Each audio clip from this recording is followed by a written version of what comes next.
second semester and I teach seniors. Any teacher who has ever taught seniors at this time knows the feeling. Deep breath. Okay, let's do this. We give ourselves a pep talk in January. This year will be different. We can do this. I can inspire them. They will learn and grow and have fun and stay motivated until the very end. Right? Well, with the help of my colleague, Miriam Morningstar, and fellow Coetailer, we decided to take on this challenge. We were going to do something new, relevant, and hopefully fun and helpful for our seniors. The last part of the year is the time we dedicate to preparing for the IB Paper 2, which is a compare-contrast essay, and for our texts we chose The Kite Runner and Persepolis. This falls under part 3 of the course, which is called Texts and Contexts. Since understanding the context is such a huge part of the course, we like to introduce the text through background projects. For the Kite Runner, we took a fairly traditional approach with group presentations, although we did encourage students to use Adobe Spark, which was a new platform for us. The results were pretty predictable. There were a few really good presentations, but some were not so great, thrown together, and part of that was our fault for not having clear criteria and clear-cut assessments. So for Persepolis, we racked our brains to come up with something great, and the result was our brainchild, the Google Site background presentation. Our technology learning coach and fellow Coetailer, Andrew Wright, introduced us to the new Google Sites in some of our meetings, and that was the inspiration for this project. We wanted the projects to be collaborative, techy, and involve a real audience, and so we came up with a group Google Site in which each class would create one site, which we divided into different sections or pages.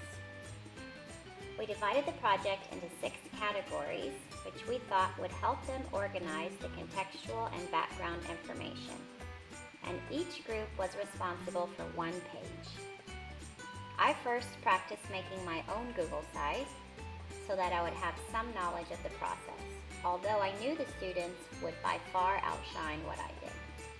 I found the setup process quick and easy and used what I learned to help guide my students, at least in the beginning. I approached the learning coaches for some advice about what we should think about in terms of assessing the project, and they gave me some great advice. That students have a quiz that they make themselves that be accessible through the website. And I suggested using a rubric that focused strictly on the content that was covered and not just the look and the feel of the site. With their advice, we created a self-assessment for students to complete and reflect on their learning and have a role in determining their grade. We also wanted the sites to be published to a real audience and decided to ask our learning coaches to judge the projects and determine a single winner. Some classes took the challenge more seriously than others. Overall, the students responded well to the projects and took ownership of their pages. The winner was the class that worked together more cohesively and had more of a theme for their site instead of working individually on each page.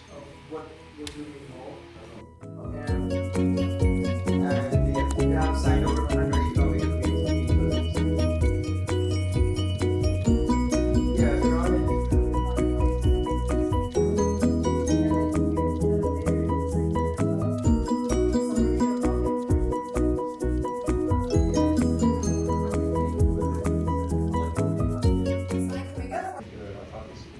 Finally, students reflected on their personal performance and experience using the self-reflection forms.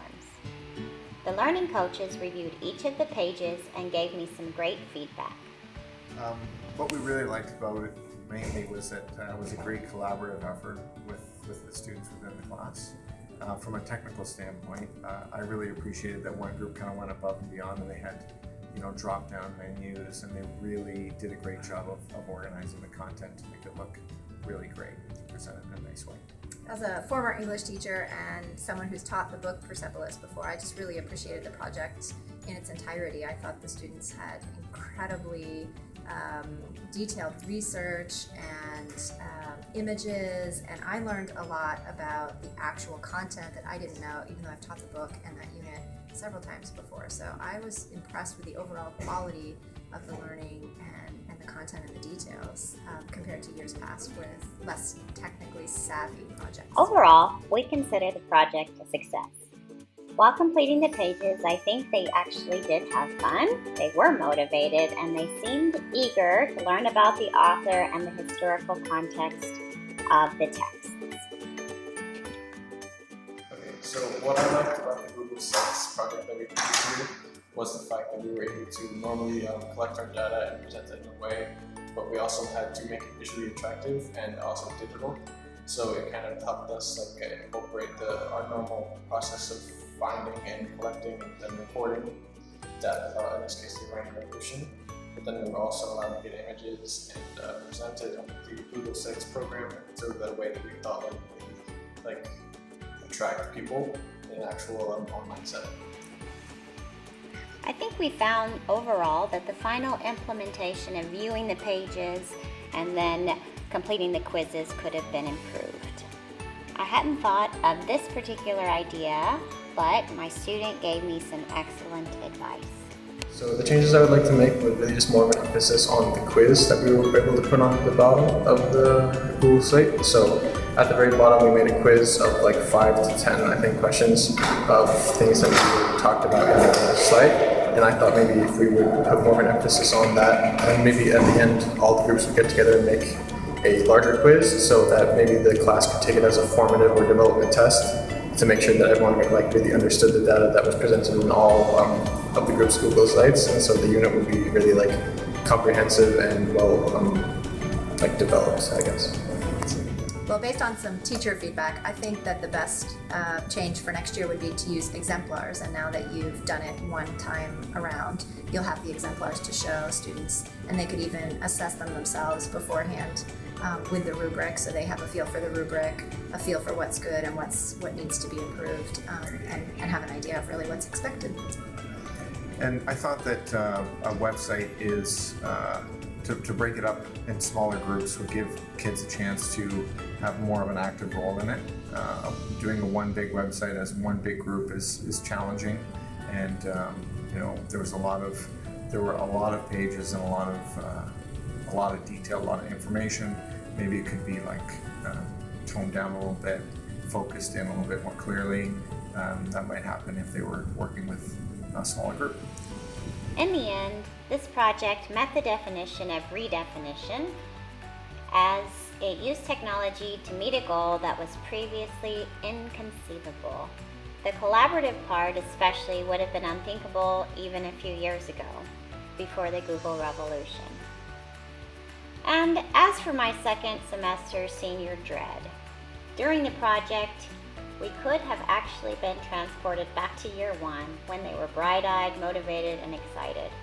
This helped remind me to harness the power of technology in education and truly think about how I can use it to accomplish the same goals I've always had, but in better, thoughtful ways that may motivate students in a new way.